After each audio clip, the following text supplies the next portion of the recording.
chance to hear it, so let her tell it. People on the streets say Sabrina speaks. Tune into the show, she will let you know. Tell all your friends and family.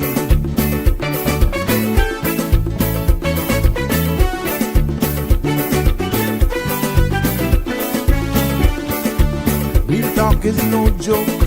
You get the news straight up from grassroots and concerns. You can hear with some people gone. So tell all your friends to tune in to the Good evening, show. Cayman. I'm Sabrina Turner, and welcome to Sabrina Speaks, your daily dose of clarity, truth, and community insights.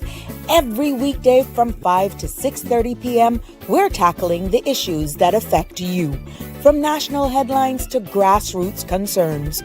Whether you're in traffic or winding down your day, this is your chance to hear it straight and speak your truth. So buckle up, Cayman. We're not holding back. This is the show. We gotta let you know. Now we got to go.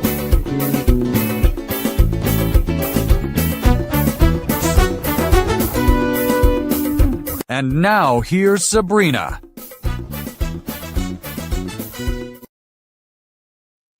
Well, good afternoon and happy Tuesday to everyone. It's good to be back with you. Yes, on this second Tuesday. Hold on here. Just getting my Facebook links up here. I want to share them with you. So yeah, we're getting ready here. I know we had a little glitch yesterday.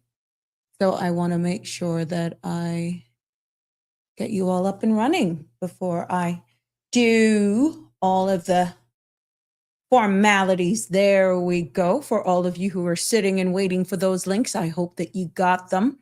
We are now live and going. We shouldn't have a problem because we did yesterday. Well, yes, we all know it's 2026. Yes, the year of civic power. We are declaring it, civic power and building accountability together.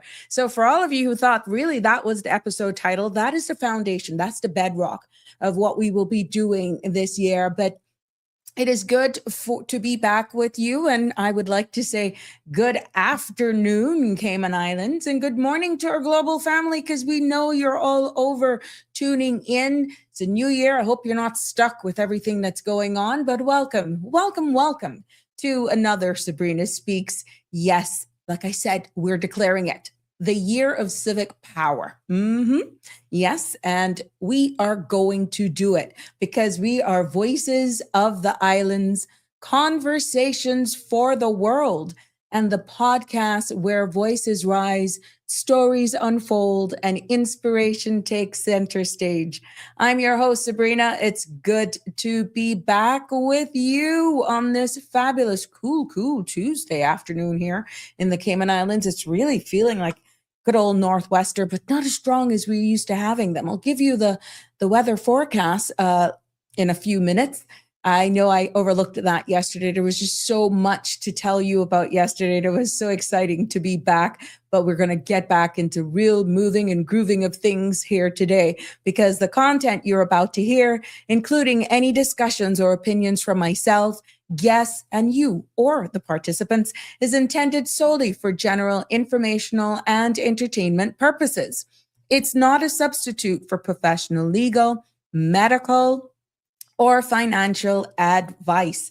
I encourage you to consult with a qualified professional for specific concerns. Bridge Media Limited and all its affiliates disclaims all liability for any decisions or actions taken in reliance on the information presented. 345-936-8255 is the number to call to be a part of this discussion. And you know our discussions are fluid. You know our discussions are sound. It's relevant. It's topical. It's respectful. And all opinions matter. Yes, every one of you matter. So you may have seen the promotion for today. You know, I'm going to say it. When the lock on sovereignty breaks, the whole neighborhood feels it. I need you to let that sink in for a little bit. When the lock on sovereignty breaks, the whole neighborhood feels it. And today's episode title of the Sabrina Speaks is Your House, Your Rules, Sovereignty Explained. I'm going to do my best, pretty much using this analogy that is relevant with the flyer. What happens when the lock on your front door is broken and your neighbor walks right in? So in this episode of Sabrina Speaks, my aim is to really try and unpack the global shockwaves that we're seeing playing out literally by the second. And even though some may be celebrating, others are outraged. But the deeper question is really, is how sovereignty now is being tested and what that means for us, what that means for the world. We're hearing this word being used.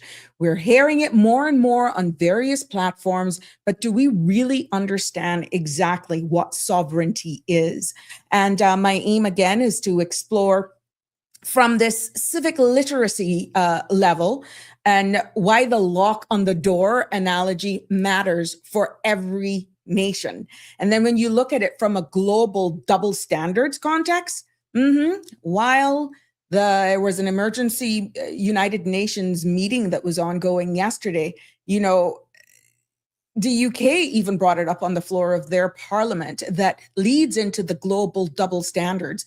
And when you look at it, this is a talk worldwide right now and definitely much more regional. Why Venezuela was targeted and why other conflicts are treated differently is what it's appearing. That's how it's looking, right? And then we've noticed as well, at least I've noticed today in my research and preparing for today's episode, that there has been reports now from persons or businesses who sell travel insurance. And we've seen travel insurance spike now. So if you think it's not connected, it just shows how political instability, whether or not you want to see it as instability, but there is some form of instability, is even driving global travelers to protect themselves. And this isn't just about politics. I want to make it very clear. It's about us trying to ventilate here on this space and understand the rules of global neighborhood, what that really means, how pretty much they affect us even here, right here at home. And I'm inviting each and every one of you, as you always do. I want you to join in on the conversation, and I want you to challenge your perspectives. I want to do that and discover pretty much why civics literacy is the shield we all are sharing. This is no different. People like, what the heck? Why are we getting involved in this? Are they even a part of CARICOM? Is Venezuela even a part of CARICOM? Well, the answer is no, they're not. They're not even a partial member state. They're not a full member state. No, they're not. But because we're all interlinked some way, somehow. Yes, we are interlinked. And so at the end of the day, I want to just go into that, but don't forget to follow me on Sabrina Turner, community activist on Facebook. There's also the Sabrina Speaks show on YouTube and all our CMR TV platform as well, so that you never, ever miss an episode. At 7:30, we will invite you to stay on the CMRTV.com page, because what will be coming up after Sabrina Speaks this evening is the AI wave that will be coming up next. So we got to get to it.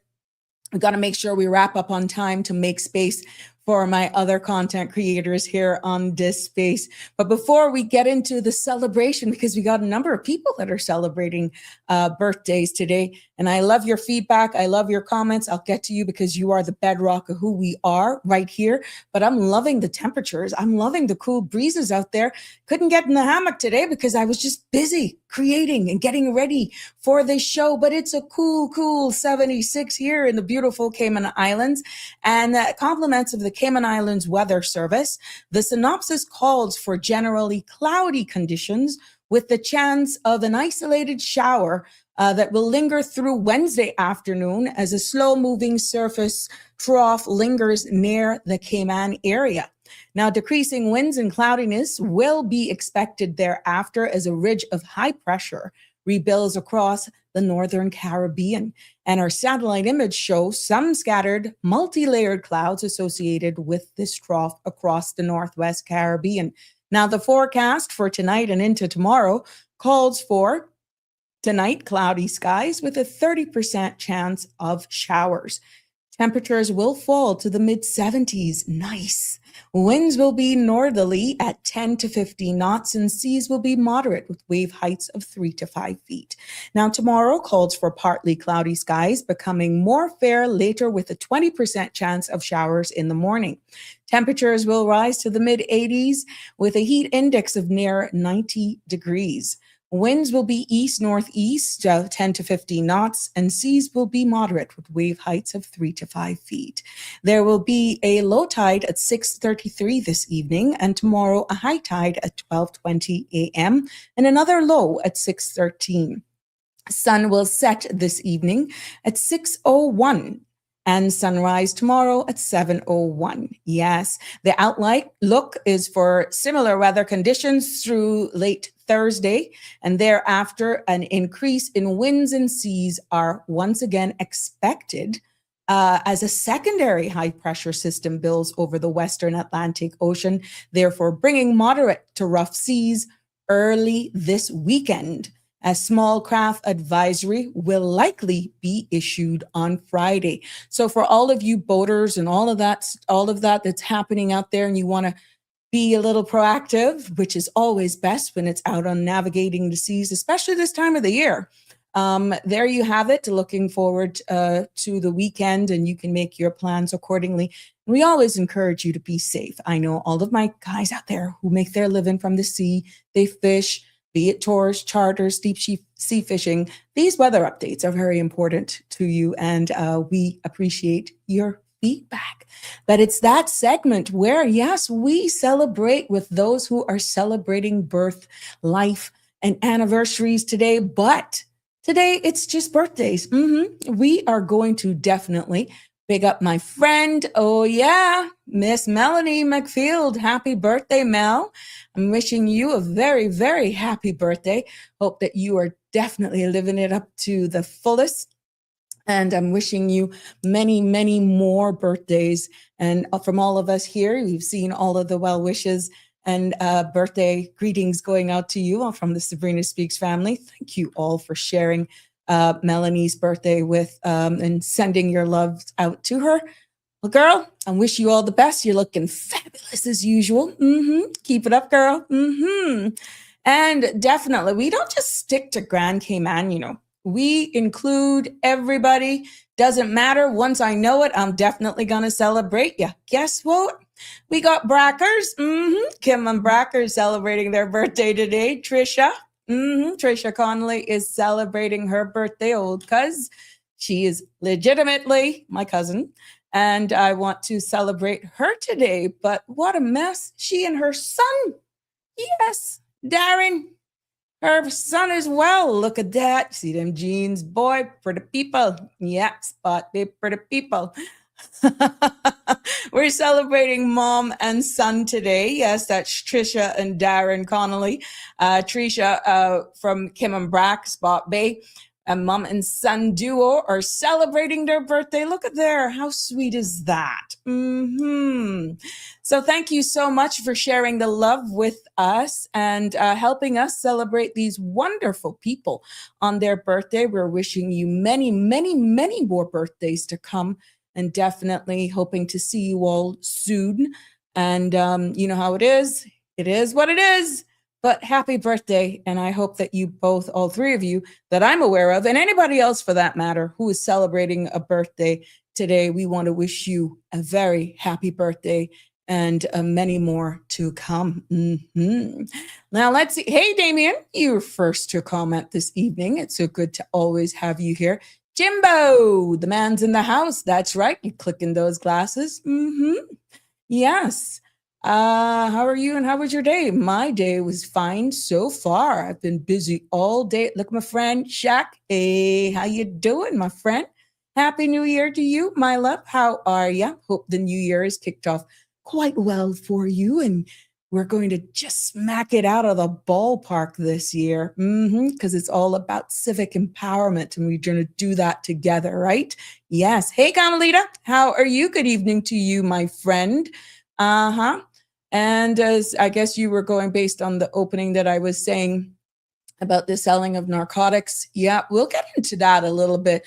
But like I said at the intro, it's not about politics here. We're just looking at sovereignty, breaking it down, and how much of us really know the history behind the resources and the commodities of that country. And more we're hearing about this, is the more I'm getting interested in the jurisdiction. And that is why it is so interesting to see how it's unfolding. Yes. Hi, Iva. Happy New Year's to you too as well. Yeah. Not supplying China with oil is a rule. There we go. So I'm quite sure there's much more going to become. Yes. Carmelita, beautiful weather here. Yes, this is our Cayman version of winter. I tell you what, a couple of us, I saw plenty of people who says, oh, I would live in a cold climate right now. But the other day, oh boy, were they pulling out for their sweaters. They were too happy to pull out for those sweaters. I ain't lying, ain't no shame in my game. I was outside and I was wrapped in my neck. I love it too. Hi, Connie Bonnie. How are you, my love? Yes, it is a kinder, gentler, happy world Tuesday for everyone. Thank you so much for always being so positive. Good evening to you, Donnie. How are you, my love? So good to see you. Livana, I hope you're doing fine. I haven't seen you or heard from you yet for the new year. I know you lost a friend right there in the neighborhood. So yeah, our thoughts and prayers are for everyone who, again, is going through some form of mourning. But yeah, let's get into it. You know, yesterday, just before I think we ended, there was a press release that was given by Her Excellency the Governor. And I don't know, I shared the link here with you because CMR, we posted it up on our Facebook channel. And, you know, Her Excellency the Governor, Jean Owen, she released that statement yesterday that addressed the situation in Venezuela that is on the lips of every media house, every podcaster, pretty much everyone, what's going on. And, you know, in this situation in Venezuela, following what the military action and the capture of that president, Nicolas Maduro. And, you know, she pretty much in that statement said that Cayman, even though we're small, is watching closely. And what Her Excellency the Governor, Ms. Jane Owen, said, she confirmed that the Cayman Islands are closely monitoring developments and that she has already discussed the matter with our Honorable Premier, Andre Ebanks, and that updated the cabinet as well. Now, in this press release, the governor also emphasized that the United Kingdom is in regular contact with the U.S. government, regional authorities, and international partners. And, you know, the British Foreign Secretary, Yvette Cooper, spoke directly with the U.S. Secretary of State, that's Marco Rubio, stressing that the UK's commitment to international law and the importance of a peaceful, stable democracy in Venezuela. Now, what in this statement of reassurance, pretty much there was a part there where Her Excellency assured the public that the Cayman Islands will continue to track all of the developments and provide updates through official government channels, and that the message is clear with what she says. You know, transparency and preparedness are our top priorities. So when you pretty much look at it in all that, trying to unpack this, you know, she pretty much in layman's terms is saying that she met with the government, because that's what she is, she does, and discussing with our premier. And, you know, this underscores that at least the Cayman Islands government is being briefed, the elected arm of government, and is being prepared not to be caught off guard. Now, that is what that is. But the key takeaways for us here in Cayman is that, you know, there are a number of things. While we here in the Cayman Islands is not directly involved, instability in Venezuela can affect Caribbean travel. It can also affect trade and security. And where preparedness is concerned, the governor and premier are actively, as takeaways from what she's saying, they are coordinating and showing, Cayman is plugged into the UK's wider diplomatic response as well. And there is a rule of law when you look at that, is that the emphasis on international law, which is what brought me to the sovereignty topic today, and peaceful democracy really reflects Cayman's alignment, however much you think that this has anything to do with us or not. But it really reflects Cayman's alignment with the global norms. And the mere fact that, with the public assurance, she promised that Caymanians will be kept informed through the local channels and in reducing the risk of misinformation. We understand how quickly news travels. There's so much websites, there's so much news channels now that are on podcast things. You can get them in snippets, you can get them in reels, and they're even just snipping instead of sitting down and just listening to large or long press briefings. Even the news, big media houses now are just biting it off in small chunks of what they want to share, and it's easier to digest. So what does that mean for us here in the Cayman Islands? Because it is something that's being taught. It really shows that our government is plugged in, as I said, and that Cayman stands for stability and the rule of law and resilience. So at the end of the day, we just have to be aware, be prepared, and, just like we said, keep it locked to our local channels for all of the latest details. Now, I just wanted to share this with you for a public awareness statement segment.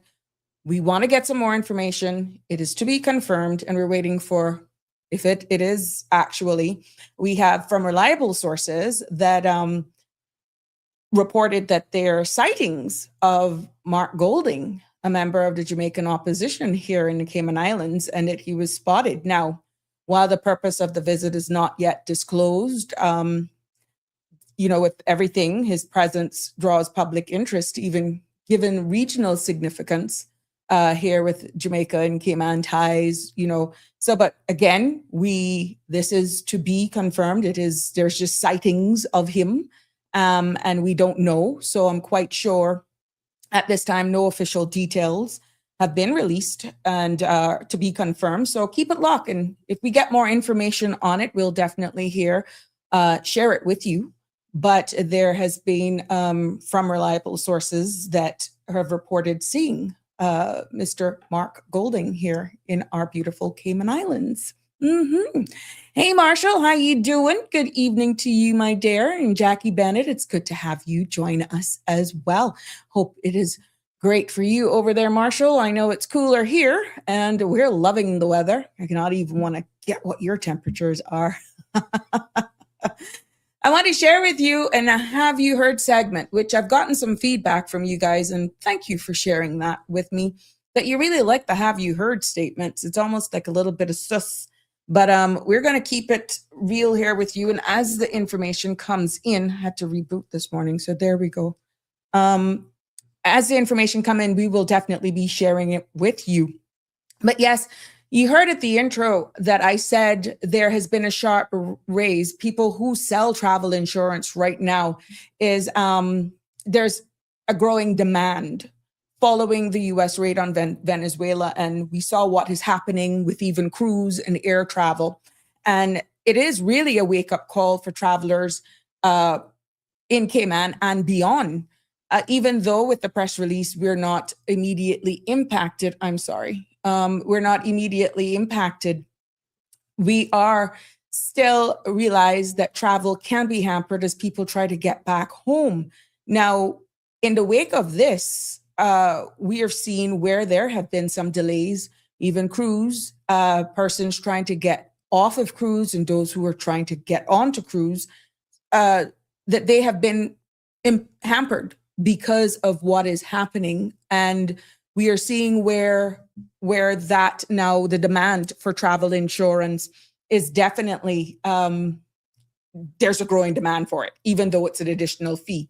And for travelers, what they're saying in the feedback, this isn't, again, about politics. It's just about the risk, safety, and the financial protection for those persons. We know in this region of the world, we get a number of people coming to the Caribbean region for holidays to beat the cold, to just get out of the cool temperatures from their countries.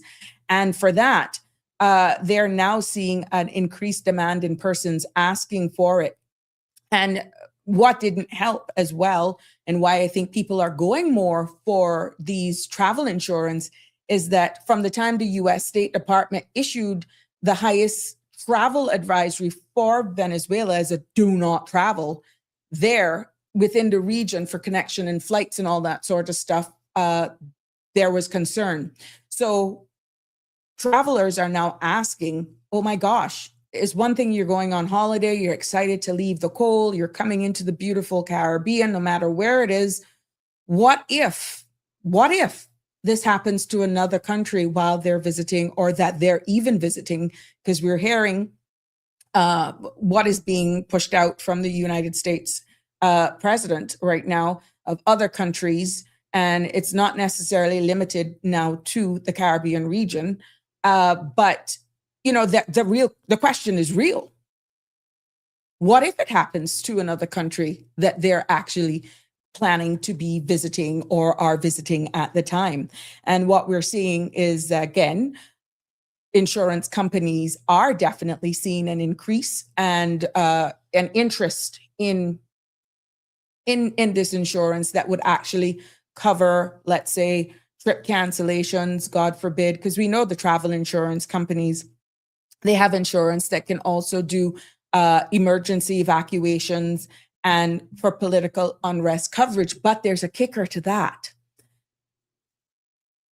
Not all of these policies, unless you actually read the fine print, will actually cover for political unrest.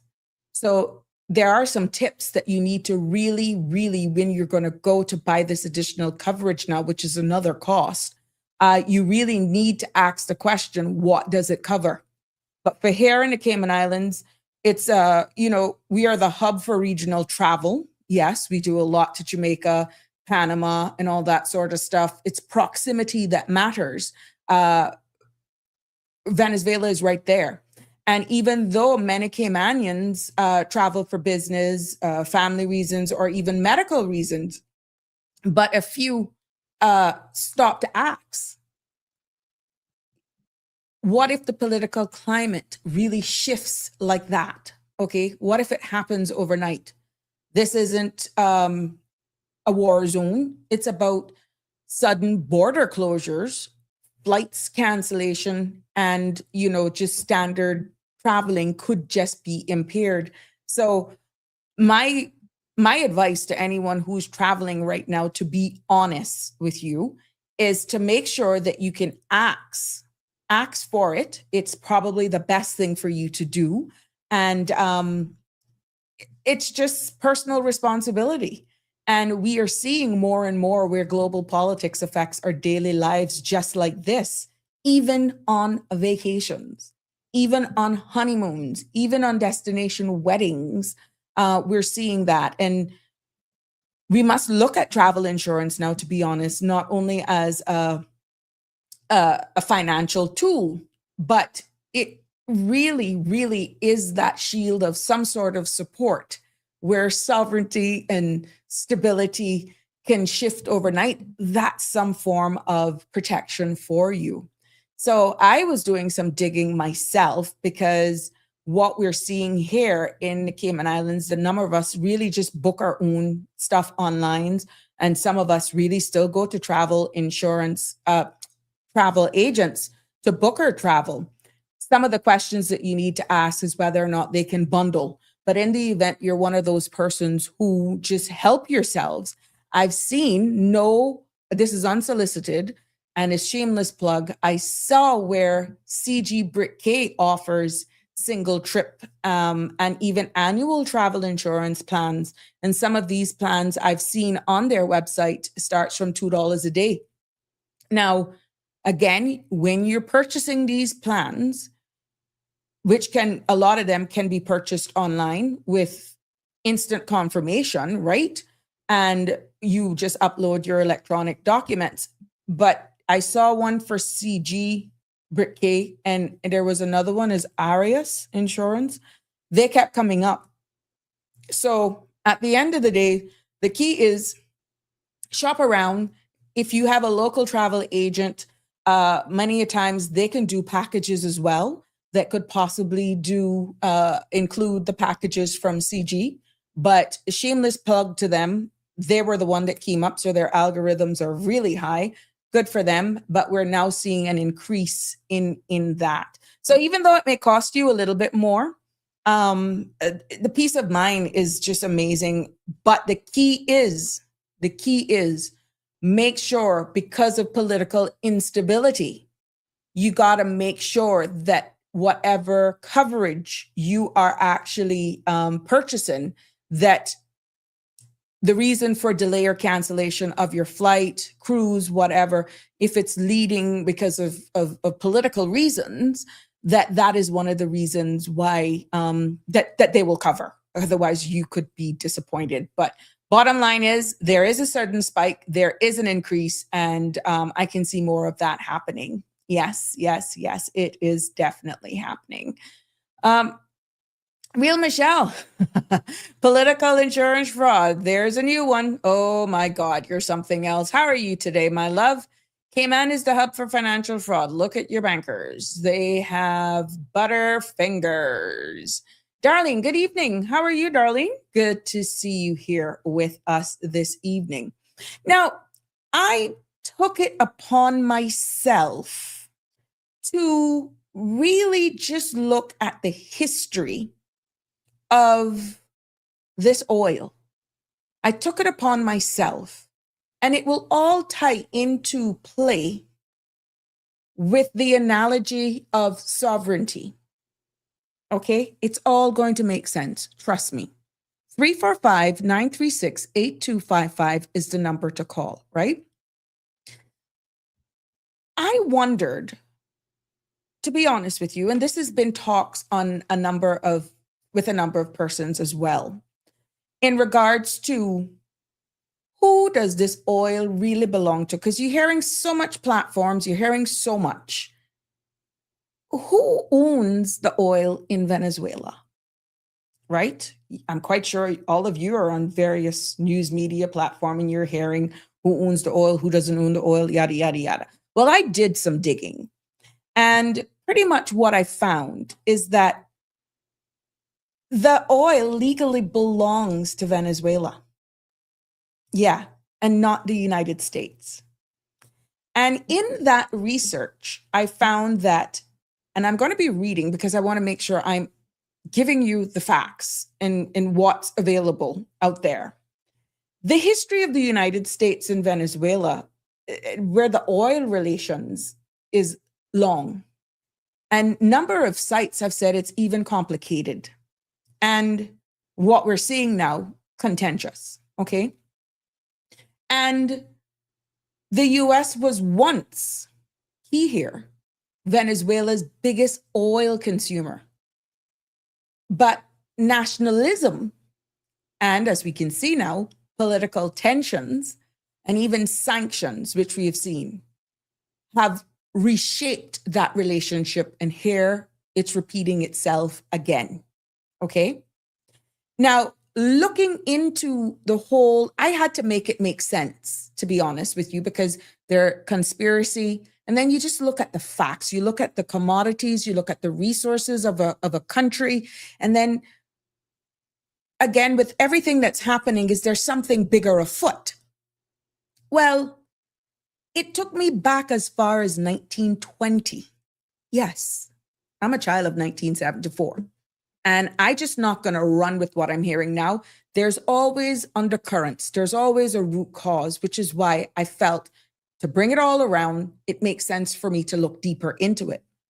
And it was between 1920 and 1970 that the jurisdiction of Venezuela became one of the world's largest. And for record, the research proves that right now to date, it's the world's largest oil producing jurisdiction, right?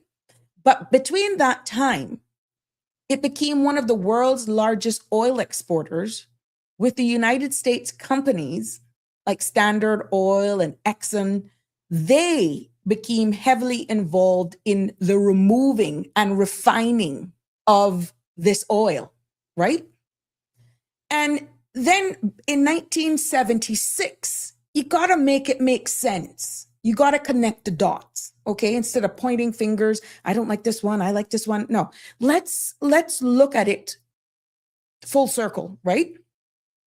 Nationalism happened in 1976 when its oil industry, that's Venezuela's oil industry, created their own company, right?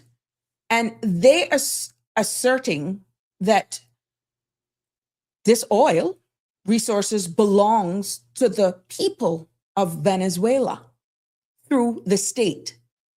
And that was Petróleos de Venezuela S.A., right?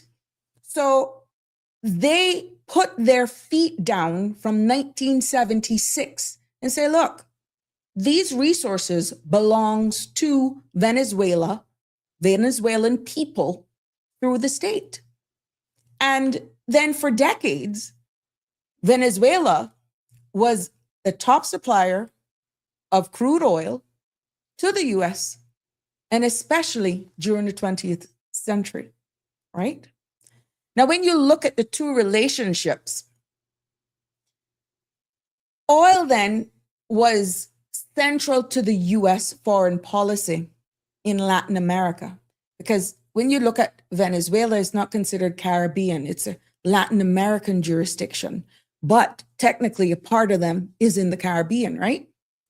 And Venezuela's resources made them a critical partner, but also a source of leverage. So their resources, all that they have, they got spices. It's just not oil that they have. It's refining it, getting the actual hand on the product.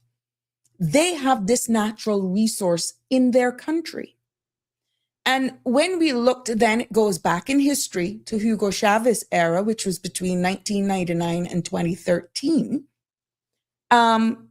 Hugo Chavez, in this research, redirected the oil reserves towards social programs and distance in the research Venezuela from the US influence.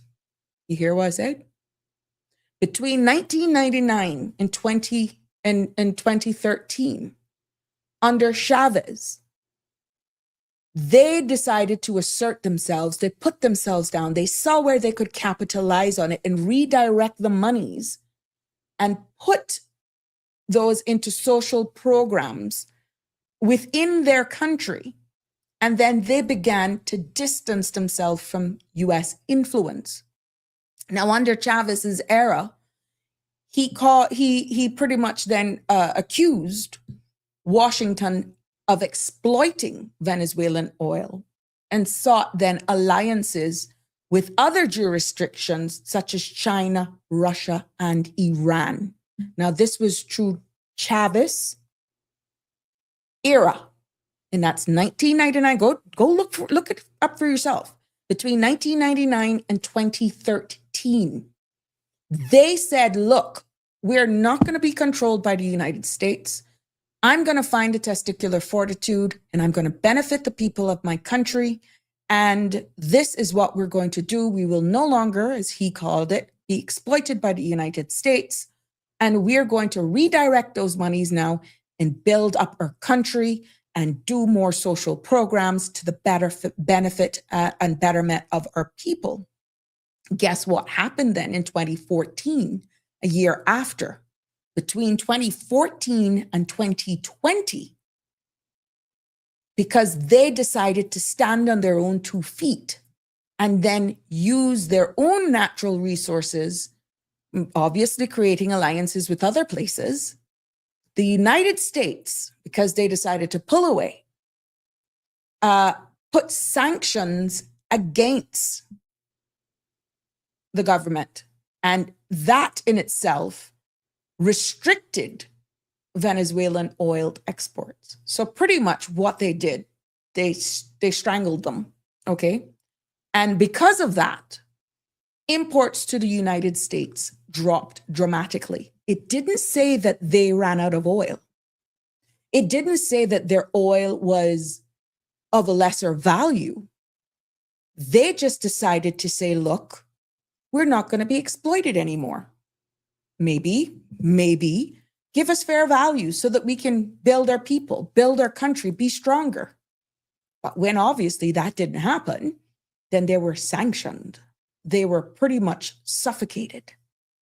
And we saw recent conflicts going back from the 2020s that the big topic now is oil remains the center of the dispute. Every other word come out of the US mouth right now is oil. And it has continued to be the center of disputes.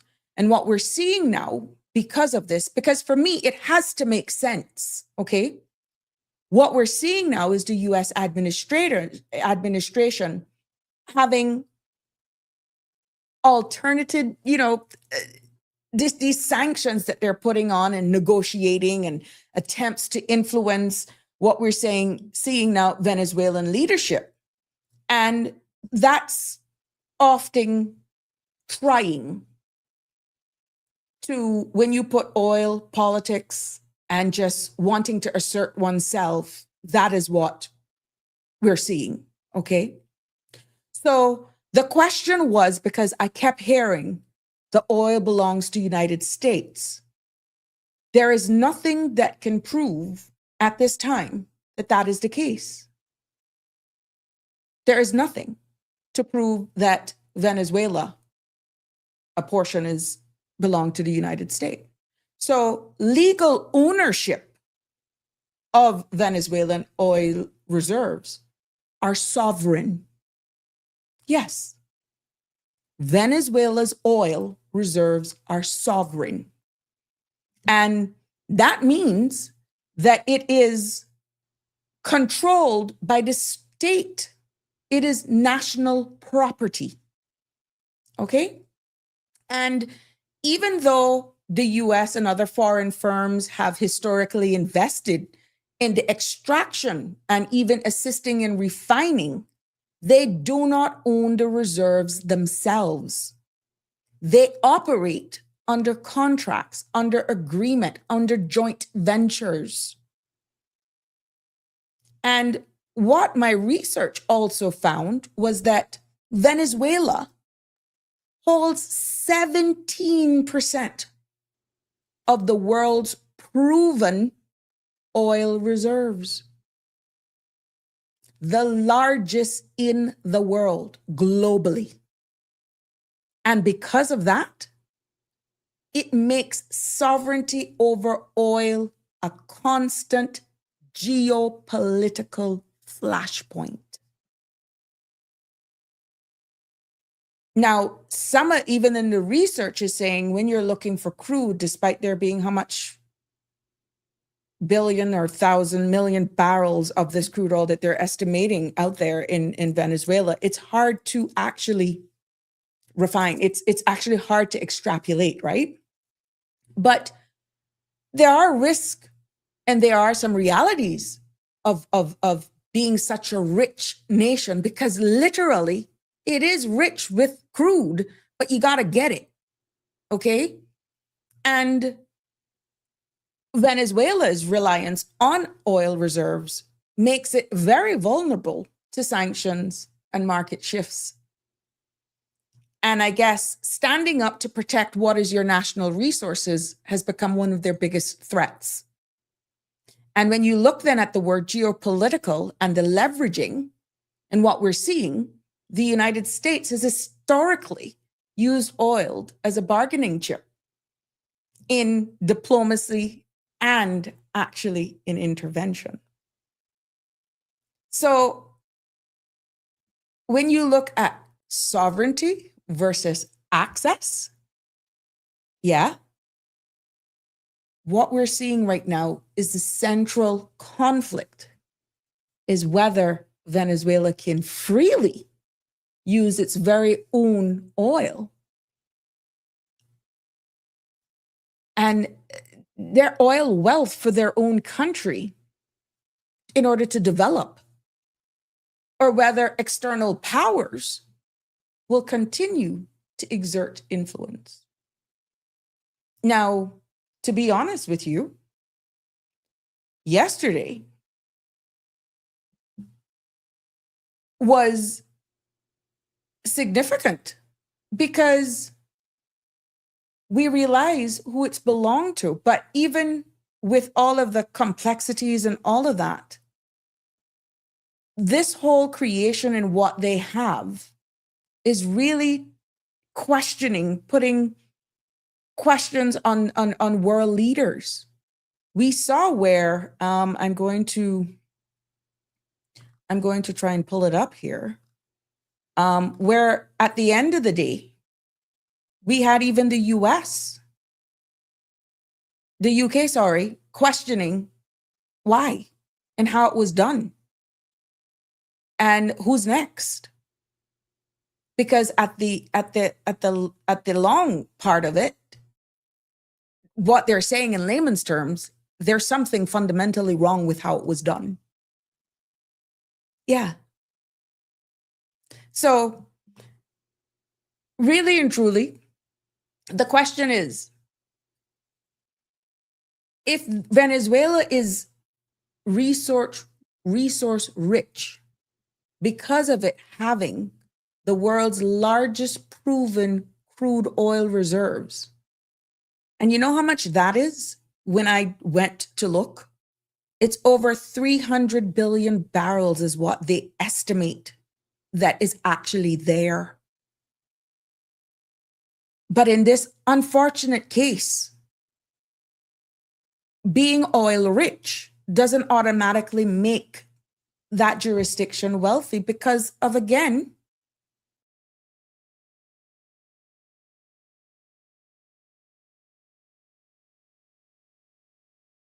what am I going here? Yeah. Mismanagement and the difficulty of extracting this heavy crude oil has also had its form of challenges. So I have shared with you the best of my ability with what research I did and what I find. You can challenge me, but I beg everyone to just go and just look at it themselves. You can find information that's easily accessible that date back to the 1920s and bring you straight up to the 3rd of January, when the US military intervened and removes this president. And then Washington signaling plans for the US oil companies to rebuild Venezuela's oil infrastructure. But at the end of the day, the questions are still asking, is that maybe a bullish approach with their attack and how it was done? We heard civilians died. We've heard a number of in this removal. And what we're seeing now is outright national backlash. We're seeing it from both sides. We're seeing where Venezuelans now may resist even foreign control of their oil. And we're seeing that they have been fighting this based on the information that is already out there and seeing it as a loss of their sovereignty. Okay? We're seeing even global tensions. Greenland is now being called up. Yeah. We're even seeing some states in jurisdictions in Africa now that are being called out. What you need to look at is their commodities. What resources do these jurisdictions hold that would make them so attractive to one particular jurisdiction? And because of that, we're seeing global tensions. And intervention raises alarms in the entire Latin America. Yes. So at the end of the day, the bottom line is, yes, Venezuela is rich in oil, but poor, very poor in cash. And the reason for that, which can actually steer exactly the value of its money. Yes, that all has to do with its currencies. It all ties into play. Sanctions are the chokehold that keeps Venezuelans' wealth locked away because it is barring them from transacting business. Yeah.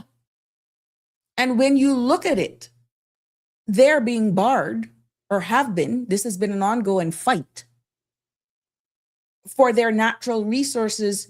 And this is just putting it into a geopolitical battleground is exactly what is happening, rather than a source of prosperity for Venezuelans themselves. They can't even help their own people with their own natural resources. Yeah.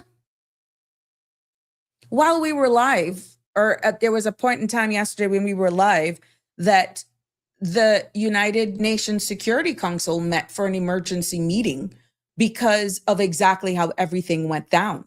Now, at the end of the day, what we saw is the purpose of that emergency meeting was to discuss, from what my research unfolded, was why it happened in the first place. And they're saying, and this is the meeting, and it was because of exactly how the US military went in and over the weekend, right? And some may say, well, what role does the United Nations have to play? Well, guess what? Their Security Council exists for the very same reason, to maintain peace and security globally, United Nations. And when one country removes another's leader by force, it raises questions of legality. And here we come again, the word sovereignty. So imagine, in layman's terms, imagine a neighbor barging into your house and taking the head of the household without permission. Well, the United Nations meeting was basically the world's town hall meeting yesterday to decide if that's acceptable behavior. And pretty much what the outcome of that meeting is that both the US allies and advisors, this is what my research came up, criticized the operation. And France's envoy said, it chips away at the very foundation of international order. Okay? Yeah. And what we're seeing as well, the outcome of this meeting, is that the United Nations Secretary General sent out a warning that Antonio Gutierrez said that the US is setting a dangerous precedent by violating sovereignty. Okay? And from the Venezuelan stance, its ambassador called it the act of colonial war.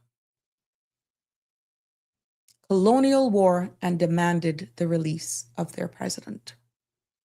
Now, what we're also seeing now globally, from the global context, because we got to keep it real here, is that Russia and China also is strongly opposing the US's action, while some Western nations express concern, but stop short of demanding immediate reversal.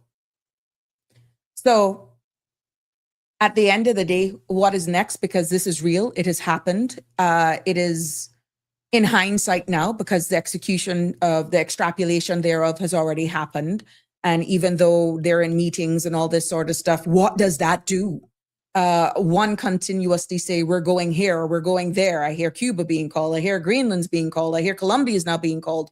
You're hearing all of these other jurisdictions, and people are like, yeah, we wanted this to happen. So what? They're not saying, that if narco-terrorists is happening, whatever, but it's the way in which it was done. And this is why I said at the beginning, we're separating politics from protecting sovereignty. Hence me using the analogy of the door being broken and someone coming into your house and removing the head of the household, just bang. That is why I used that analogy. So from the outcome of that meeting, of the United Nations Emergency National Security meeting, the next steps, what is actually, what's the difference between Noriega and Maduro are coming? The diplomatic pressure then is that the United Nations may push for investigations into the legality of those operations. And the resolution of that meeting is that the Secretary Council could draft a resolution condemning the act through the US so it can be veto it, it can be vetoed. But then as we look then at the aim, then the outcome of this meeting was then that there would be a continuous monitoring of Venezuela. And with Maduro being gone and the vice president, Delcy Rodriguez, sworn in as the interim leader, then the United Nations will likely monitor Venezuela's tension closely to see how this unfolds. But long term from this meeting is that what we're seeing is that they expect debates over whether international law needs stronger protections against unilateral interventions. So at the end of the day, what we're seeing is that, you could do a mock exercise, or you could have tabletop exercises where what if scenarios come up. But guess what? This was not a tabletop exercise. It was said a long time ago and it happened. It was executed and now it's happening. And it's almost like the United Nations now are coming in on a back foot, now trying to clean up, trying to look at different legislation because they're like, holy crap, it really happened. What laws, what international laws can we actually tighten that this won't be a repeat again, because it has happened and who's next? So bottom line from all of what is happening is that the United Nations meeting was really about whether one powerful country, as we've seen, can forcibly remove another's leader. And most nations at that meeting said no. And they were all in unison pretty much warning that it breaks the rules of sovereignty. And because of that, the next step is diplomatic, what you would call wrangling or resolutions, even monitoring and pressure. But then the United States veto power means the outcome will hinge on global consensus rather than the enforcement. So it all depends. And what we're seeing because of this, we're having households, we're having the world is somewhat divided, even if you may say, what the heck is Sabrina talking about this when it has nothing to do with the Cayman Islands? Oh, yeah? Think again. The world right now is divided. We have heard at the end of the day how even simple travel has been affected. What if our shipping lines that delivers our food is impacted? Because of where we're located. Yeah, the world is right now divided. And I had to bring it into context, even though going back to 1920 was far-fetched. It makes sense now that we're in 2026 and we're seeing it all unfold. Okay? And the entire principle of sovereignty, because we're hearing this word over and over again, the principle of sovereignty says international laws says each nation, each country has the right to govern itself without outside interference. International laws says each nation has the right to govern itself without outside interference. And removing, as we've seen unfolded, a president by force is seen as a direct breach of that very said principle. Yes. Now, some countries argue that it's about time, that it was necessary for his removal to restore democracy or human rights in that country. It's being framed as humanitarian or stabilization. Okay? And then others warn that if powerful nations, this is the takeaway, can topple leaders at will, no country's sovereignty is then safe. That is what you're looking at, you know. Others warn that if powerful nations can just step in and scoop up and topple leaders at will, is any country safe? That is taking on the characteristic that no sovereignty is safe. Hence, they're saying it's setting a dangerous precedent. So, again, my graphics for today's show says it all. Think of it like this. Sovereignty is actually your house, your business. In context, the word sovereignty is your house.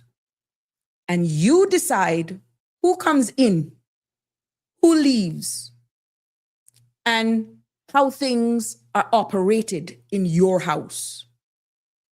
Intervention, in this case, is a neighbor breaking in and taking the head of the household.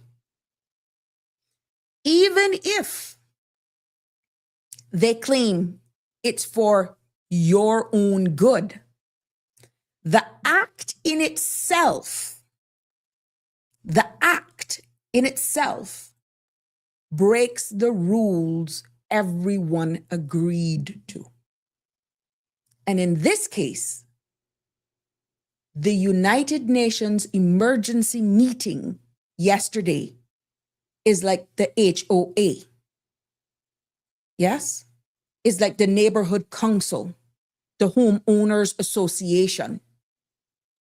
And what they did, they gathered to argue whether this was justified or a dangerous precedent.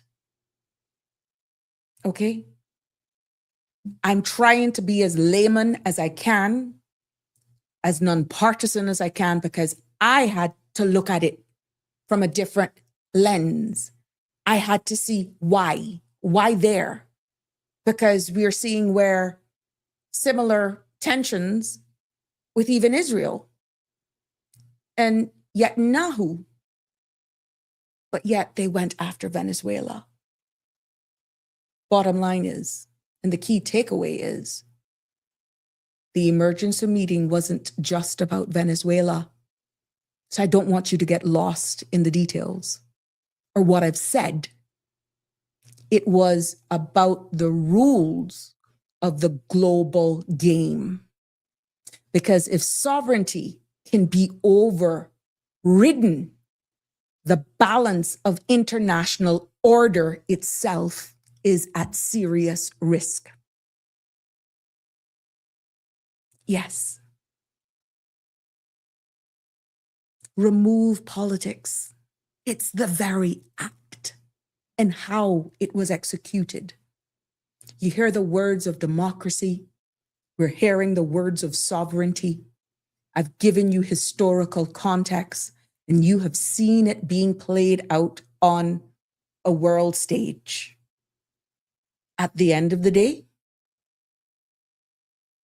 it's for you to make your decision. Yeah. So the bigger picture is that council that we met. What is going to be the outcome of that? So I said we're going to use civic literacy as our foundation and our bedrock here, right? And what we're doing is that, in plain terms, for the sake of those who may not really understand, it's like that lock on your front door. And if one person can break into it and change your household, whether or not a neighbor gets left alone, despite disputes, people can start asking, are the locks real or just a symbol? Is it just symbolic? And that's what, even with the question in the United Kingdom Parliament yesterday was asked. Yeah, in the middle of that meeting, the UK question wasn't just about Israel, right? They were asking, and I found where the question was asked, whether or not it couldn't be done to another jurisdiction on the floor of Parliament. And that, it was this Cold War and double standards, I think, is what the term was being used. So Latin America versus Eastern Europe at the end of the day. And we saw what was happening. But even in a case where how one was extrapolated based on the allegations levied against the Venezuelan president, what they looked at as to whether or not that could change the trajectory of the case. At the end of the day, no, it has no bearing. It has no bearing as to whether or not it will change the case. Once the courts in the United States finds him, he has to go through the court system. How he actually gained entrance or how they extrapolated him and brought him on U.S. soil will have no bearing on the actual case, is another finding that I found in it. So at the end of the day, we went from who does the oil belong to, the allegations against, and I don't want anyone getting this whole conversation mixed up as to whether or not I'm pro this leader, pro that leader. No, I am just here, just educating. You're entitled to your opinions and we welcome them. And at the end of the day, you can believe what you want. But I did the research from a neutral, nonpartisan standpoint. And at the end of the day, I'm just delivering my findings to you because I'm hearing there's so much discussions about it, of everything, how it was executed. I had to find out why. We're hearing too that our neighboring country, Jamaica, may have precious metals, gold, and different stuff there. And we're seeing all of the talks even coming out of our neighboring country, Jamaica. And some alliances there of what is being alleged over there with the discussions and the talks. I'm not interfering with any other jurisdiction politics, but if there's a pattern, then maybe there may be some truth to what's happening. Is it really about narco-terrorism, or is it about the country's commodities? That's the big question. I want to try to keep up with some of your questions and comments here, because I just wanted to get it out across. The real Michelle says, the Bilderberger Group connected. Keep looking. It's connected. Okay. I believe the oil fields in America belong to Britain. Okay, that was another comment. No, she's waffling, talking absolute rubbish. Oh, you're entitled to your opinion. If you don't like what I'm saying over here, please just drop off. We welcome you to drop off. Yeah, Thank you. Ray says Pirates of the Caribbean. The real Michelle says, look here, oil, where is the gold? Gold is the benchmark value of the US dollar. Tartarian says, we should treat travel these days like hurricane season. Do not travel unless it's essential reasons. Why are people so determined to travel? I have not been on a plane in 15 years and I am fine. Oh, really, Tartarian? Oh, wow. Okay. People, didn't you say rock fever? People travel for a number of reasons, medical reasons, for business, for family vacations, for just general shopping. Now with the ease of even Amazon and shopping and getting stuff delivered here, at the end of the day, you don't have to necessarily travel unless you want to sightsee. And I think everyone, especially from us being in small island development states, we should actually travel to get to see different cultures, to understand and see different way of life. I think it opens our perspective. That's would be my reason for traveling. Get to know other people's cultures. You may say, well, oh gosh, you can research that. It's a total different when you actually go to a different jurisdiction and feel and see their culture, get to know, and actually put your foot on the ground. I think it's a big difference than just researching it. You put it into perspective, bigger. The raids continue to repeat themselves due to the greed of the Western imperialism. Patrick Brake, good evening, everyone. It's good to see you. You think it's oil? Think again. Okay. Hi, Jacqueline. Good to see you. Real Michelle says, sounds like 2 million ounces of gold. Same old song. Tartarian says, they have to sacrifice a little bit of oil for freedom. I don't see much of an issue. It's a trade price for freedom. That's what Tartarian's comment is. Billy says, who is next is the right question. U.S. policymaker Stephen Miller just said it in the real world, whoever has might is right. Global bullying is now the accepted method. Well, you're seeing those lines are being used on other platforms and even come out of other media houses, to be honest. So at the end of the day, let's see. No, Martinez. It's not about the oil. It's about who controls the gold dollar. Are you so close? Waking up a bit. Okay, I can see that Michelle saying something else. Yeah, so I'm really trying my best here to keep up. Damian Henry. Global tensions are on the rise and escalating across regions. Albert Einstein once said that while humans invented the atomic bomb, no mouse in the world could ever build a mousetrap. Let that sink in. Very interesting. Yes. Wow. Another share here from another commenter. 55 countries don't recognize Maduro as legitimate president of Venezuela. Of course, I've seen that as well, that others. And Real Michelle is saying it's also a spiritual war. And Denver, it would be good to hear what is the difference, to be honest, Denver. The raids continue to repeat themselves due to the greed of Western imperialism. I think I read that already. Safety and abundance will be found in your connection with God. This is it, people. What was hidden in the darkness shall be the light. Keith Orr, the International Crime Court has an arrest warrant for Prime Minister Netanyahu for war crimes. Yep. So let's see. We don't know. Hey, Miss Lucille over there in the UK. Thank you so much. Good evening. I'm listening and using my eyes. My lips are sealed. Okay, there we go. The devil divides to create chaos and confusion. Michelle is saying, kaboom, you're pure gold, a real earth angel. Oh, thank you for that. Hey, Shelly, how you doing? With all due respect, this was a legal arrest of Maduro. It was not an act of war. Maduro was indicted in 2020.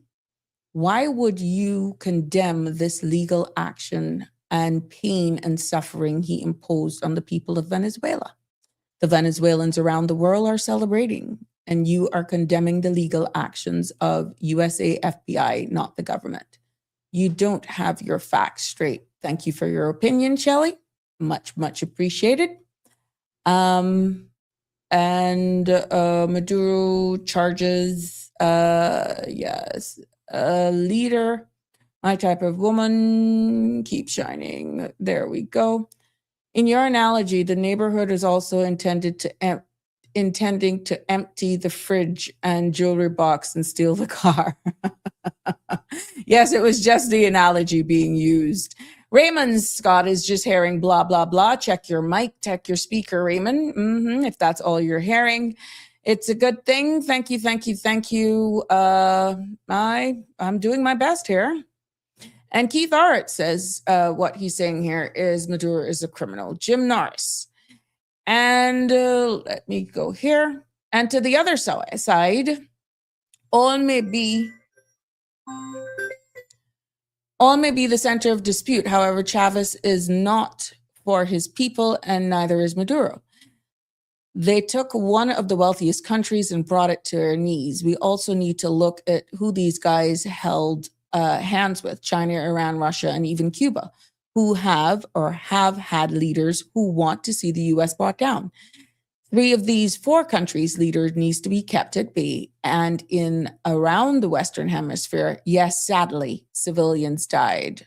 But how many? Okay, I don't see anymore. I can't see anymore. The fields, Jimbo got cut off. Good evening, caller. You're live on Sabrina Speaks. What's on your mind? Hi, how are you doing? I'm fair to fine. Fair to fine. Mm-hmm. I guess now is as good as time as any other for me to get in Oh, yes, you get right in trouble. Join the bunch. At least we got the label.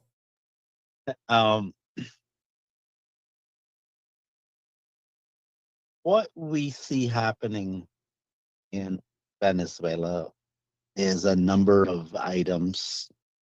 One is they were experimenting with socialism.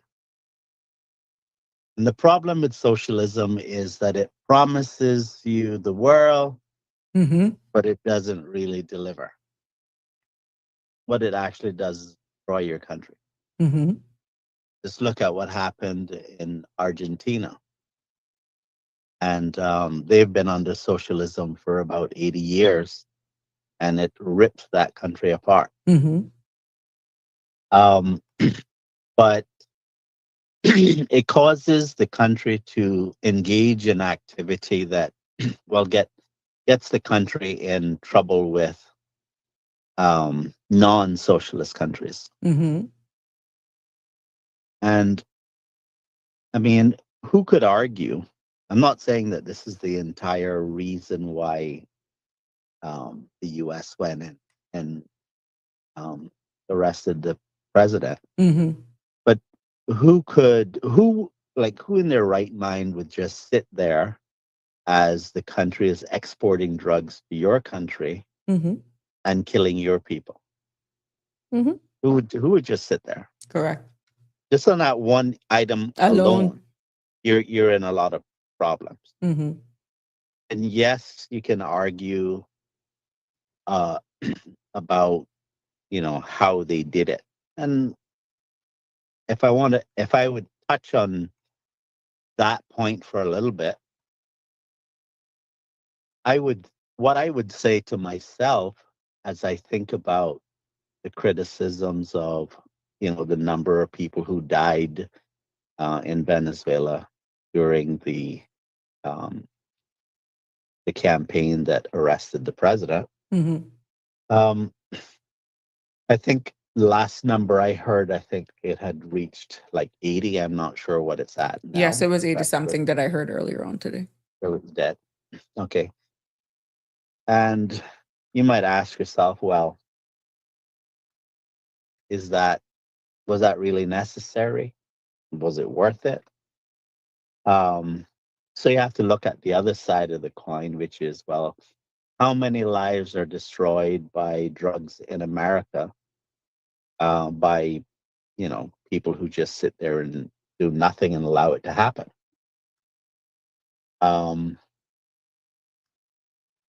The people I hear criticizing the deaths, they're okay with millions of babies being senselessly aborted in America on a daily basis. So it can't be that it's over the loss of human life that they're really concerned. Mm-hmm. That seems irrational to me for them to be taking that position. So it has to be some other reason why they are upset, Mm-hmm. which brings me back to this idea of socialism.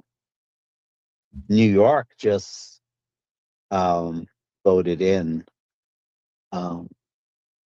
a socialist for mayor. Now, he promised that he would make transportation in the form of public transportation free. But what actually happened was that the price of taking the subway went up. Mm-hmm. And he has only gotten started.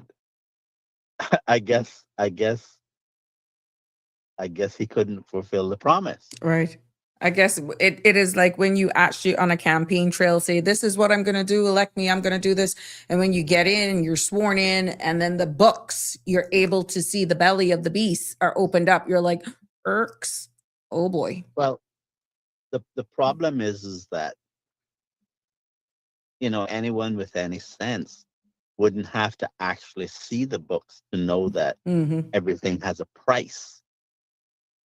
And the price can't be free, right? Because somebody else has to pay for what is free, right? Mm-hmm. So, I mean, I'm going to just tell you point blank how I think about the people who voted for Mom Donnie in New York. I think they're stupid.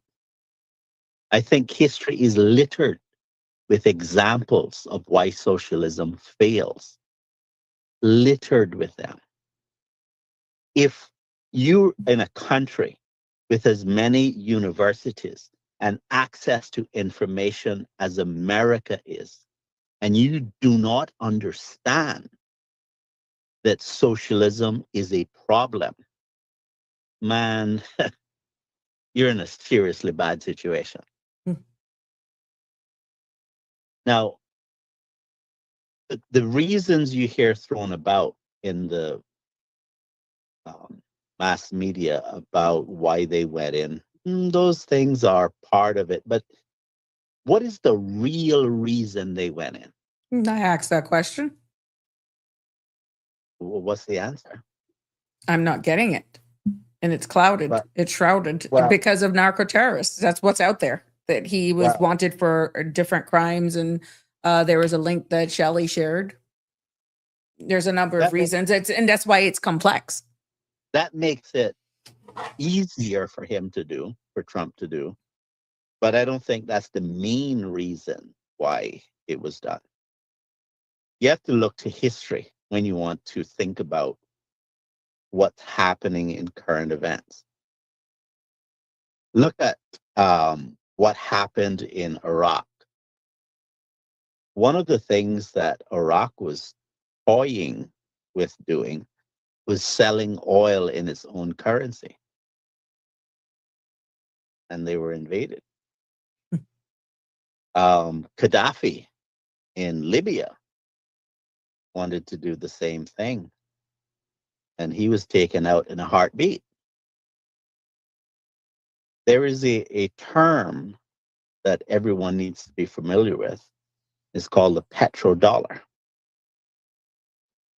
Essentially, it is something that grew out of the aftermath of the last World War, in which I think I pulled up something on that, but go ahead. You go ahead. It's not a law per se, but it's just a convention where the agreement was um, countries of the world would buy the US dollar and then use the US dollar to buy oil on the on the global market. Okay.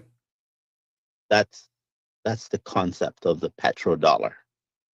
But if you think about that what that means is that has tremendous benefits to the American economy And not because it places its currency in extremely high demand, right. right? And it gives the country a lot of leverage in a lot of ways, which is one of the reasons why criminals would not want to be subject to it because of the embargoes and so forth that could flow from that. Because if the US would say restrict your access to US dollars because you've decided to do something that they're not happy with, then it obstructs your international trade with the oil that is in your country. And so the reason why America went into Venezuela isn't so much that America wants to get its hands on American oil, on the Venezuelan oil. It's that when Venezuela nationalized the oil industry, they in part, not all of it, some were from other countries, the oil companies that were there um, mining and refining the oil, some of those companies were American companies, and they were not fully compensated by the Venezuelan government when they nationalized the industry. And in other words, American companies lost money.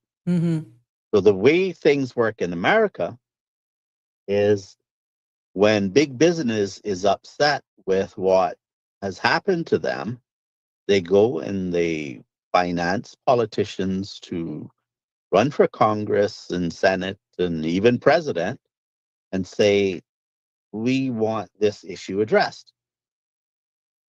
And so that usually ends up in embargoes and all sorts of restrictions on a country when Congress takes on the issue, or even the president decides to take it up as an issue. The same thing happened with Cuba. Cuba nationalized a lot of properties that were owned by not just Americans, but it included Americans, to the tune, I think, of about I think it was like $11 billion worth of property they weren't compensated for. That's why Cuba is in the situation it's in today. It's not just because they're a communist country, a socialist country. It is because they nationalized, meaning the government stole somebody else's property and said, we're taking this for ourselves. And they put the label on it, nationalized, which sort of is a sanitary term, but the government stole somebody else's property. And they went to their representatives and said, you got to do something about this. And this is why Cuba is in the mess that it's in today. Because the companies say, I want to be compensated for what the government stole from us. But Cuba doesn't want to pay. In part, that's what's happening in Venezuela. But the biggest issue, the main goal in Venezuela is the same that it was with Iraq and Libya and Algeria, and there was other countries that were looking to sell oil in their own currency. And so that's the unpardonable sin as far as America is concerned, because if the petrodollar dies completely, then the entire advantage, the economic advantage that America has, including the fact that the American dollar is the reserve currency of the world, if that dies, then the entire lifestyle in America changes. Hmm. And then you won't hear things like, oh, we'll dedicate 800 billion for this and 500 billion for that, like it's going out of style. Because then they would have to actually turn around and borrow money like everybody else, and they just wouldn't be as powerful economically Mm-hmm. as they are, because their currency would not be That's strong. in as strong. So yeah, being sending drugs to America makes it easier for Trump to go there, but that's not the real reason they did it. It was that they were threatening the dominance of America globally. That's the real reason Mm. that they're being taken up. There were. And Go ahead. Go ahead. and I heard some rumblings that the vice president in Venezuela was sort of suggesting that you know she's not just gonna let it slide, but I don't think she has much of a choice, because you can say whatever you want to say about rules globally Mm-hmm. and the UN and international law. Right. But really and truly, at the end of the day, democracy comes out of the barrel of a gun. And America has the biggest guns. And so when the biggest guns roll in and say, here, what, guys, this is the way it's going to be. The question is, what are you going to do about it? That's really, at the end of the day, the last resort. Mm-hmm. The UN is just a forum that the good, the bad, the ugly, and the deplorable get together and have discussion on in a neutral area. But just because you're a UN member doesn't mean you're a saint. It's just a place where friends and rivals get together and hopefully hash out issues. Now, I think what's missing is that Biden had a $25 million bounty on Maduro's head. Okay, Mm-hmm. so it's not that they didn't have both political parties didn't have equal concern about the drug issue. The reason why this is happening is because this president had the courage to do something about it. What I find interesting is that the Democrats advocate for abortion, which is murder. I can justify that position. I know how to argue that if you want to argue that. But you know, they don't have the courage to stand up for the people who lives are being utterly destroyed by the scourge of narcotics, Mm-hmm. illicit narcotics. And it's a whole lot of hypocrisy that's going on in both the political parties in the US. The UK, I don't know, the UK is an absolute disgrace. I think of it now as like a fourth world country. And getting worse. Mm. They're becoming very totalitarian as well. Freedom of speech.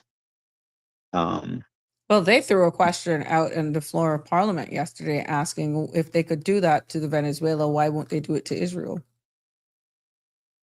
Do what to Israel? Like go in and take their president. I'm trying to find the But actual question. what would be the legal basis for doing that? Okay, it says, sorry. During the UN emergency meeting on Venezuela, even the UK House of Commons question echoed across the floor. Why doesn't the United States take the same approach with Israel leadership as it did with Venezuelan president?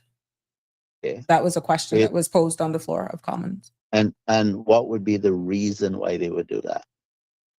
I guess they're trying to say the same force that you use for Venezuela. Why don't you do that to Israel? Because it's a similar the context. So Go ahead. Netanyahu Mm-hmm. is trafficking drugs to America. Good question. Good question. Because remember, Maduro was indicted by a court in New York. He's an indicted criminal, wanted. He's a fugitive. Is Netanyahu a fugitive? Now, I heard the comment about they have a international court have a warrant out for his arrest for war crimes. Okay, let's address that one. Mm-hmm. What would you do if the people around you are constantly trying to kill you? Remember, you got to remember this. Islam and the Jews are not exactly friends. Okay? And it's more so that it's not that Israel is an enemy of Islam. It's that Islam sees Israel as its enemy. Okay. And you have you remember we were talking about human rights. Correct. Right? And so the right to life is a human right. We were all created by God. It doesn't matter where you're from, we all have life. And life is not given to us by government. Okay? It's a God-given right, opportunity for us to live. And so we have a right to live that life and it not be taken from us unnecessarily by someone else. But if you get up and you decide you're going to take your neighbor's life, and then the question is, does your neighbor have the right to defend themselves, their lives from being murdered? And if you continue to attack, do I have the right to continue to defend? And how long do I defend? Or at what point can I say, well, look, I need to stop this attack by using overwhelming force, because defense at the level that you're talking about with them is very, very, very expensive. Right? Mm-hmm. You can't just stay in a state of war like that constantly, because it has an enormous economic cost. Forget about the pricelessness of life and all that kind of economically, just can't afford it. So should you be required to just sit there and have the quality of your life utterly destroyed because someone doesn't like you? Hmm. Do you not respond? Of course you would respond. Of course you'd respond. Yeah. And so let me tell you where that brings us to. I bet you if you were to take a poll in Israel and you asked the question, if it could be absolutely, and I put emphasis on the word absolutely, guaranteed that nobody would attack Israel if Israel agreed to a two-state solution, I would be venture to guess that everyone in Israel would prefer that than to war, because war has a lot of uncertainties associated with it. Correct. But what the problem is that you can't guarantee that. And the reason why you can't is because the Quran makes it so that Israel is the enemy. Okay? They're the sworn enemy. And so you'll hear people say, well, but that's just a fringe minority. No, it's not that simple. Here's the nuance. If you ask anyone who's a Muslim, do you believe the Quran is the uncreated word of God? They will say yes. And so if they're allowed to kill non-Muslims because they're considered infidels, even if someone is a Muslim and doesn't personally feel like doing that, you couldn't get them to criticize that policy that's in the Quran because they consider that the word of God, and they wouldn't dare criticize God. So they'll remain silent as the quote minority kill infidels. There was a So comment, Denny, that when you said about the there it is. AJT Campbell says that was when you were talking about the fee for the MTA, the subway fees were risen. They provided some more context. Yes, the subway fare did increase to $3. This happened on January 4th, rising from $2.90. It was planned. Modest hike approved by the MTA board in September of 2025 to keep pace with inflation and operating costs. Now, they said that multiple sources, including the New York Times and Gothamist, CBS New York, and MTA's official site, also confirmed this change affected subway, local buses, and other services. So this new elected leader, Zoran, did not officially raise the fares. He became the mayor. Yeah, I agree with that. But let's see him reduce it to zero. Because of what he campaiged on is what you're saying. Yeah. Yes. Yeah. Hence the reason why you said what you said. Okay. Yeah, make him lower it to zero. I bet you he can't do it. You see, when he won, he immediately said, we told you to stop sending in donations. Well, we want to resume that. Come on, send them in. You know why he wants the donations? Because he knows that everything costs money. And he thinks he's going to run New York by people donating money so that he could give it to people so that services could be perceived as being free. But the saying is real. There's no free lunch. There is no free lunch, right? And the people who supported him will live to regret it if he tries to do what he actually promised. Because it's not affordable. Like, all right, let's just say, for example, that you could get, I'll just use a simple example.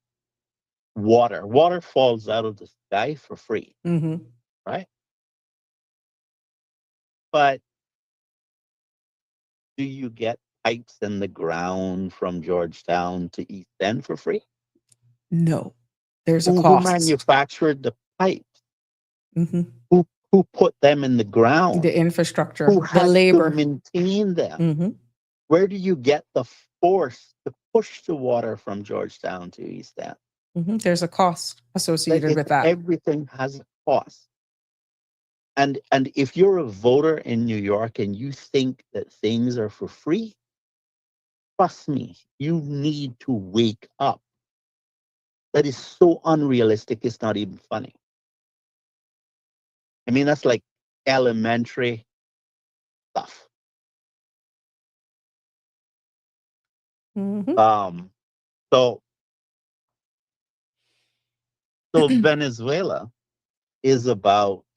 Venezuela is about so when Trump looks at Venezuela, he's saying, look, people are thinking that America wants to steal Venezuelan oil. Eh, that's not necessarily what's being said. What's being said is you may have the oil, but do you have the infrastructure and the expertise to extract the oil and to bring it to market at a price that could make all elements of that production profitable, Mhm. right? Well, a lot of that has been destroyed over the years in Venezuela. And what um, is being said is that the companies that do extraction and refining Mhm. around the world could help Venezuela gain To- access to it. Just 'cause- like how water falls out of the sky for free, but how do you get it to all of the places that it didn't fall? yeah. Right? It costs money. And so somebody's got to spend the money to get the oil out of the ground. Which they Now say is quite difficult. From all I then looked into that because you keep going down yeah, different rabbit holes. Apparently, that is one of the biggest, most complex type of dredging, I guess you would call it, for oil is trying to get crude. It's quite complex. it is. You remember a while back when they were selling fuel to Jamaica and other countries at discounted. They were saying that it was a discounted rate. People here on the island was saying, "Look, the price on the pump in Venezuela is 15 cents a liter. Mm-hmm. We should be able to have cheaper fuel." Let me explain to you how socialist countries work. Socialist countries would take that oil and they would sell it on the international market at the market rate. They would take those profits and use some of those profits to subsidize the sale of fuel locally. So the Mm-hmm. way in which their local people would benefit is that instead of paying the full price, they pay a small fraction of the price, which is not the realistic uh, cost, right? But it's subsidized because we in the rest of the world buy the fuel from Venezuela at a higher price, and then they help their people. Cayman does that in some ways as well. So all countries have a mixture of capitalism and socialism. Some countries have greater degrees of it, some have lesser degrees of it, Mm-hmm. right? There's not really a country that I can think of that's just pure capitalism. Not even America. America has social security. They have things that programs that benefit Americans um, that are technically socialist programs.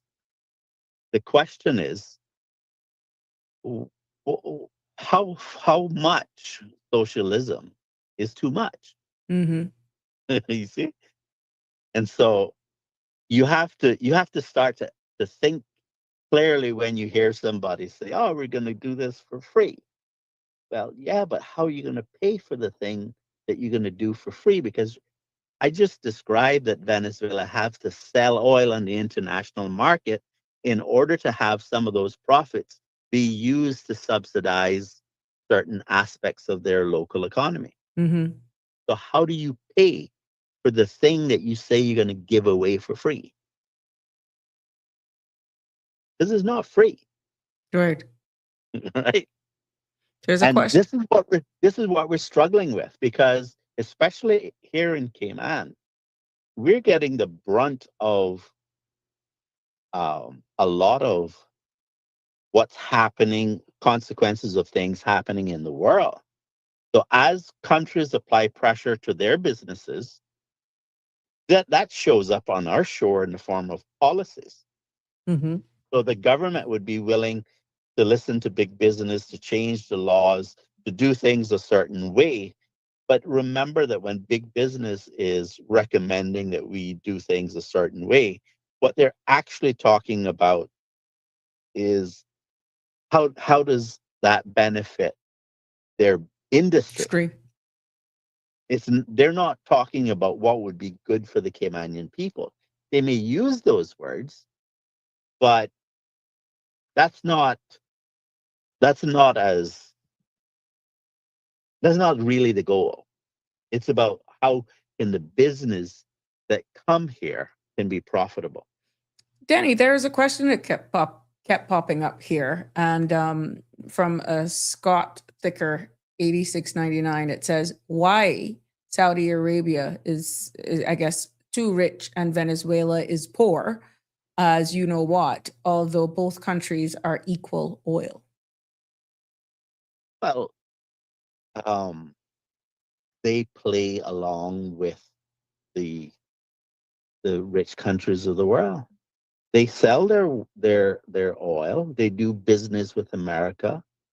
There are no sanctions against them, Yeah, as much as right. there are against Venezuela. That's the quick answer, Well, if or you one of the start quickest answers. if you start doing things that threaten the world, Mm-hmm. then you can expect that you'll attract the attention or the ire of the powerful countries in the world. Mm-hmm. So the day that they start exporting, um, drugs to America, just use that as an example. Mm-hmm.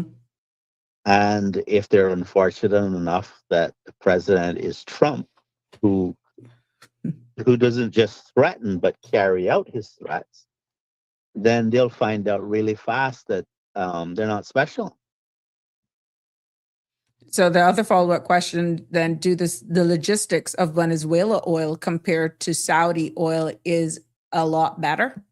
Do the logistics?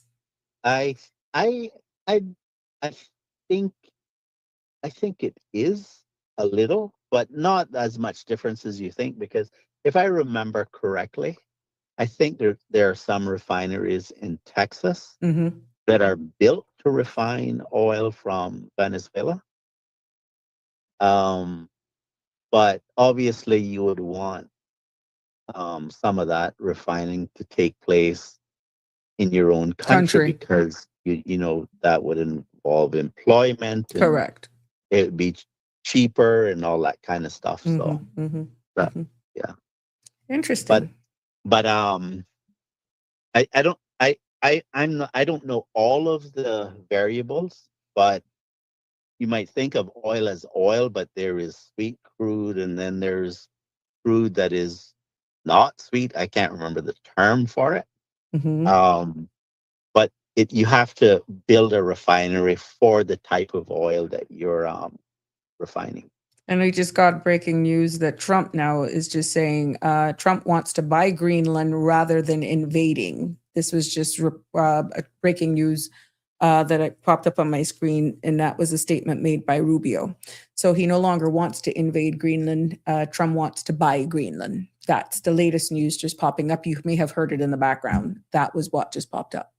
No, I actually didn't hear it, but but I mean, I don't think just invading the country to take it over the way things used to happen a long time ago would go as smoothly as it did back in the day, so to speak. Well, why would the term rather than invade be used for Greenland?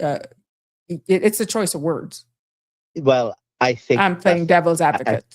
I think that's a counter for those who are suggesting that that's what he wants to do. Mm-hmm. I don't remember him saying that he wants to invade them. Like I'm trying to think about, did I hear that somewhere?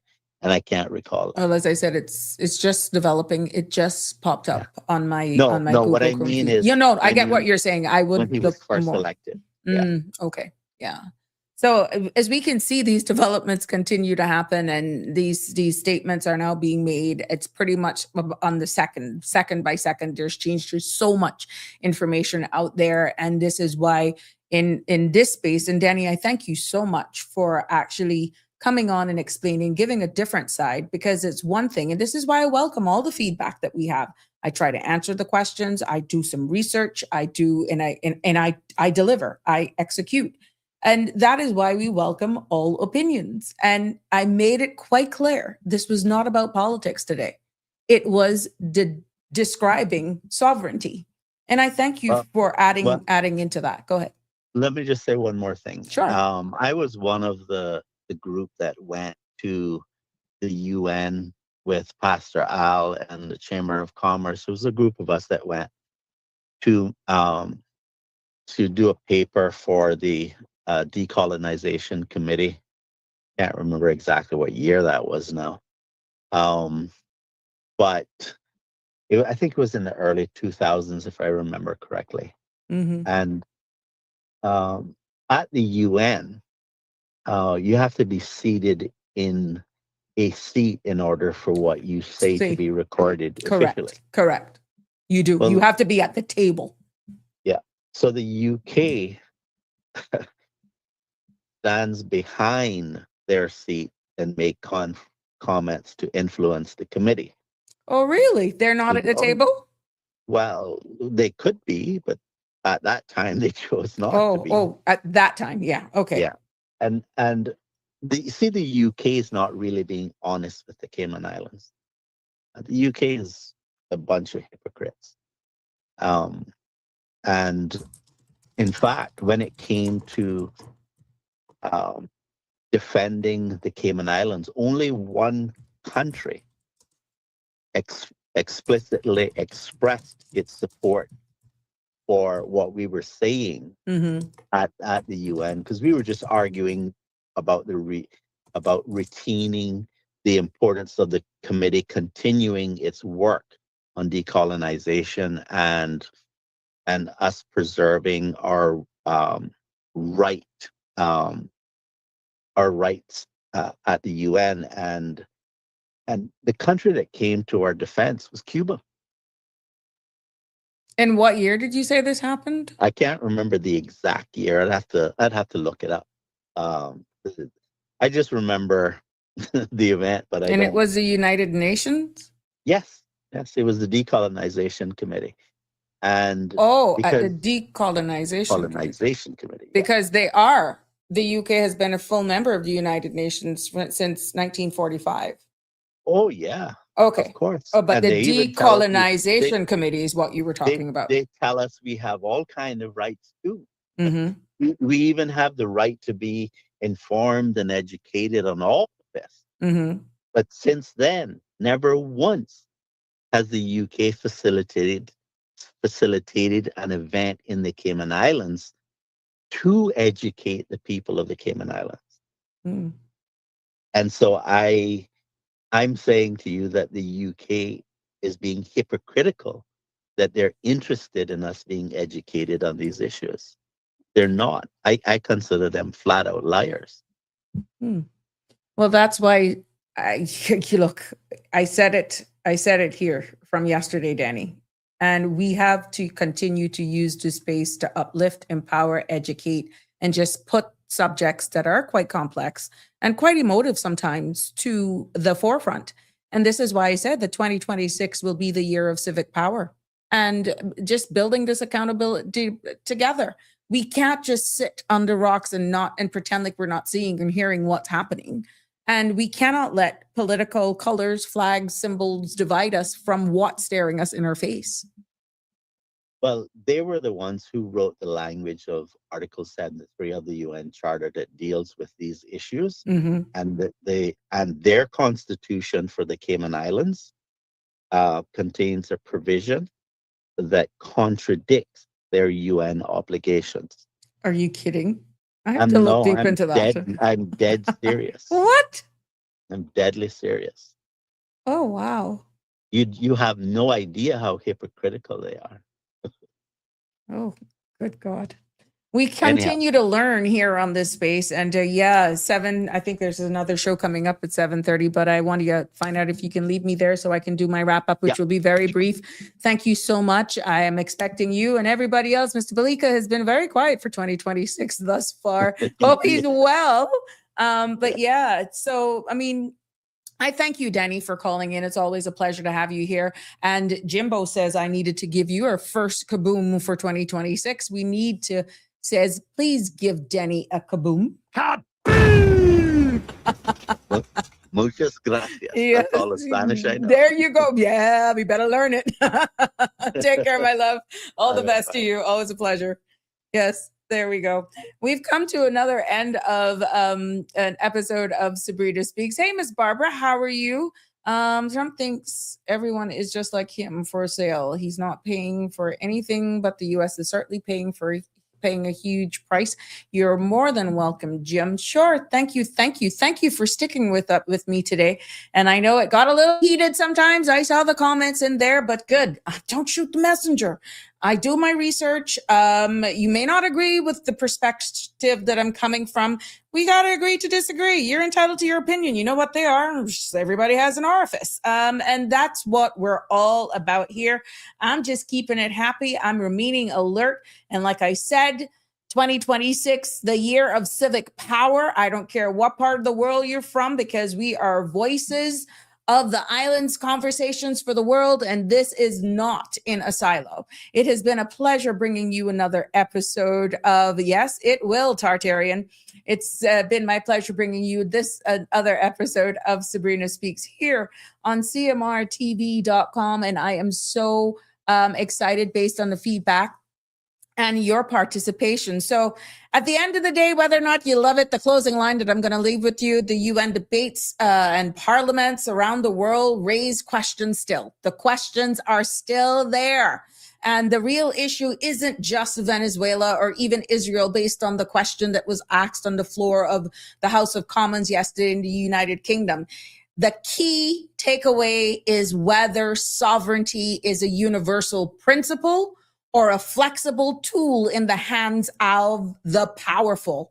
And history shows us that when rules bend for convenience, smaller nations pay the price. It has been my pleasure. God bless. Love you all lots. Until the next episode of Sabrina Speaks, have a fabulous evening.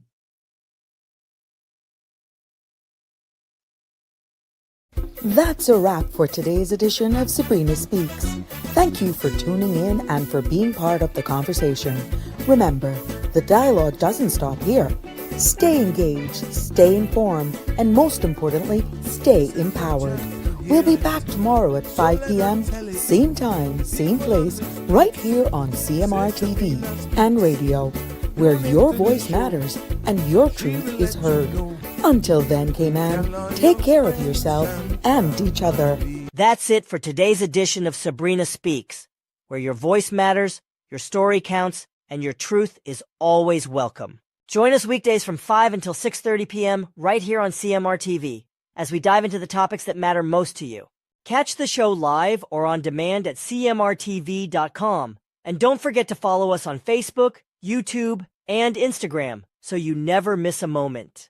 Until next time, stay informed, stay engaged, and always speak your truth.